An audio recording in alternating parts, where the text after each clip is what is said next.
राजस्थान की 25 लोकसभा सीटों पर चुनाव संपन्न हो चुके हैं। इन 25 सीटों पर कौन कहां से मजबूत है और कौन कितना पानी में है, इसको लेकर चुनाव के बाद एक बड़ा सर्वे सामने आया है। चलिए जान लेते हैं सर्वे की रिपोर्ट क्या कहती है। लेकिन उससे पहले आपको बता दूं, जो अभी हाल ही में राजस्थान की 25 लोकसभा सीटों पर चुनाव संपन्न हुए थे, उसके बाद भाजपा को लग रहा है कि वह अब की बार यानी कि तीसरी बार भी 25 की 25 सीट जीत सकती है। भाजपा को सभी 25 सीट जीतने की उम्मीद है, तो वहीं कांग्रेस का दावा है कि वह 10 से ज्यादा सीटें जीतेगी। चलिए हम जान लेते हैं उस सर्वे की रिपोर्ट, जिससे आपको भी आसानी से पता चल जाएगा, यानी कि रिजल्ट से पहले ही आप बहुत कुछ अनुमान लगा सकते हैं। सबसे पहले तो आपने नोटिस कर लिया होगा, दोनों चरणों की वोटिंग कई राजनीतिक समीकरणों की तरफ इशारा कर रही है। एक बात साफ है कि भाजपा ने आखिरी दौरे में कई कमजोरियों को दूर कर लिया था,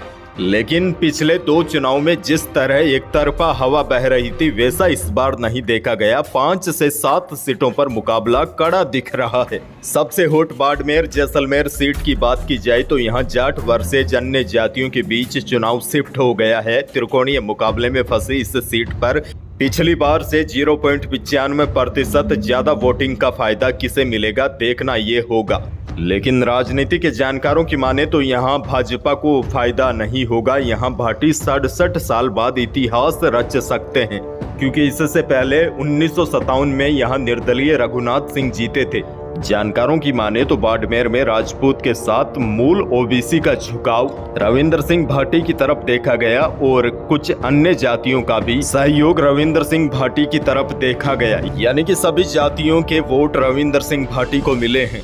हालांकि यह सीट अभी भी फंसी हुई है। स्पष्ट तौर पर कोई नहीं कह रहा है कि यह सीट इसके खाते में जा सकती है। यहाँ कांग्रेस और बीजेपी दोनों टक्कर में है। इसके अलावा दौसा सीट पर भी कांग्रेस टक्कर दे रही है। पिछले 2 चुनाव में दौसा, करौली, धौलपुर में जीत का मार्जिन 1 लाख से भी कम था और इस बार भी यहाँ मतदाता ने चुनाव को लेकर कोई खास उत्सुकता नहीं दिखाई है। ऐसे में यहाँ पर भी कांग्रेस और बीजेपी के बीच सीधी टक्कर है। नागौर लोकसभा सीट की बात करें तो यहाँ पर कांग्रेस का गठबंधन हनुमान बेनीवाल के साथ है। यहाँ पर मुकाबला भाजपा प्रत्याशी ज्योति मिर्धा के साथ है। दोनों एक ही जाति के प्रत्याशी है। ऐसे में यहाँ पर भी कांटे का मुकाबला दिख रहा है। लेकिन नागौर में अब की बार कम वोटिंग प्रतिशत ने दोनों ही नेताओं की मुश्किलें बढ़ा दी है। यहाँ कम वोटिंग प्रतिशत बेनीवाल अपने पक्ष में बता रहे हैं, तो भाजपा का मानना है कि बेनीवाल के पक्ष में वोटिंग नहीं हुई, इसीलिए यह सीट भी पूरी तरीके से फंसी हुई है। अब देखिए, मोटा मोटी आपको समझाऊं तो सभी 25 लोकसभा सीटों का सर्वे 1 मिनट में जान लेते हैं कि कौन से सीट पर कौन सी पार्टी मजबूत है। और बता दूं, यह सर्वे कोई न्यूज एजेंसियों का सर्वे नहीं है, यह खुद भाजपा और कांग्रेस पार्टियों के सर्वे हैं। दोनों पार्टियों के अनुसार भाजपा कौन सी सीटों पर मजबूत है उसकी बात कर लेते हैं तो श्री गंगानगर, बीकानेर, जयपुर ग्रामीण, जयपुर, अलवर, भरतपुर, अजमेर, पाली, जोधपुर, उदयपुर,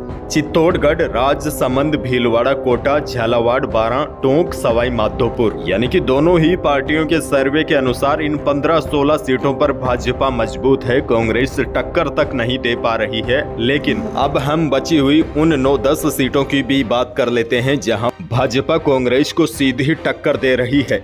झुंझुनू, चूरू, सीकर, करौली, धौलपुर, दौसा, नागौर, बाड़मेर, जैसलमेर और जालोर, सिरोही। इसके अलावा बांसवाड़ा, डूंगरपुर। यहाँ पर मामला पेचीदा है। कांग्रेस पूरी तरीके से टक्कर दे रही है और इन्हीं सीटों को जीतने का दावा कांग्रेस कर रही है। अब आसान भाषा में आपको समझाऊं तो 25 लोकसभा सीटों में से 16 पर भाजपा मजबूत है, केवल 9 सीटों पर टक्कर होगी। अब देखना होगा इन 9 सीटों में से कांग्रेस कितनी सीटें निकाल पाती है और इन 9 सीटों में से बीजेपी के खाते में कितनी सीटें जा सकती है। लेकिन बड़ी बात यह है, दोनों ही पार्टियों के सर्वे के मुताबिक टक्कर केवल इन्हीं 9-10 सीटों पर है। बाकी फाइनल फैसला तो 4 जून को आएगा। यह पार्टियों की अंदरूनी रिपोर्ट है जो लीक होकर बाहर आ गई है, तो यह रिपोर्ट हमने आपके सामने रख दी है।